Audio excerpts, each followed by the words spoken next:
Saatın əqrəbindən qorxduğunuzu bildim.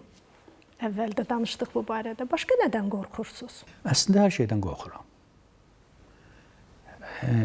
İnsan incidəcək, könlünü, bilmirəm, vaxtını, zamanını alacaq, könlünü naxoş edəcək, diqqətini öz işindən, gücündən ayıracaq. Hər şey qorxuludur insan üçün. Sadəcə bu qorxuların ölçüləri var.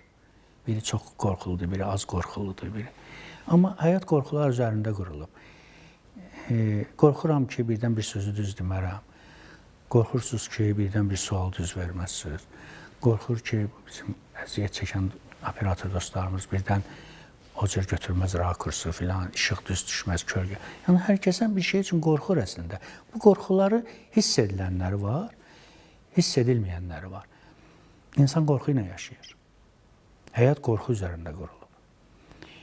Kim onları dəf eləyə bilirsə, azaldırsa, minimuma salırsa, o insan daha az iştirak edir cəmiyyətin içində, cəmiyyətin həyatında. Kim daha çox cəmiyyətin həyatında rol oynayırsa, daha çox qorxur, daha çox qorxunun içindədir. Ev yanır, içində də insan var. Onu xilas etmək lazım olanda bilirsən ki, sən nə qədər oddan qorxmursan.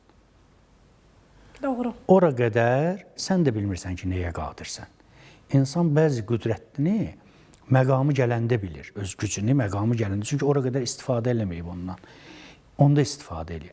Məsəl üçün, onu ana üçün demək olmaz. Övladı olsa orada, onun üçün o refleksdir, o qorxu hissi yoxdur orada.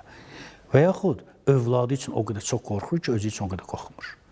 Oradakı deməli, qazanc bu itkidən daha üstündür. Ona görə məsəl üçün, ana üçün onu demək olmaz. Amma cəmiyyətin içərisində çox çalışan adam, çox zəhmət çəkən adam, həyatını insanlarla həm birgə yaşayan adam ən çox qorxu ilə özbəüz qalan adamdır.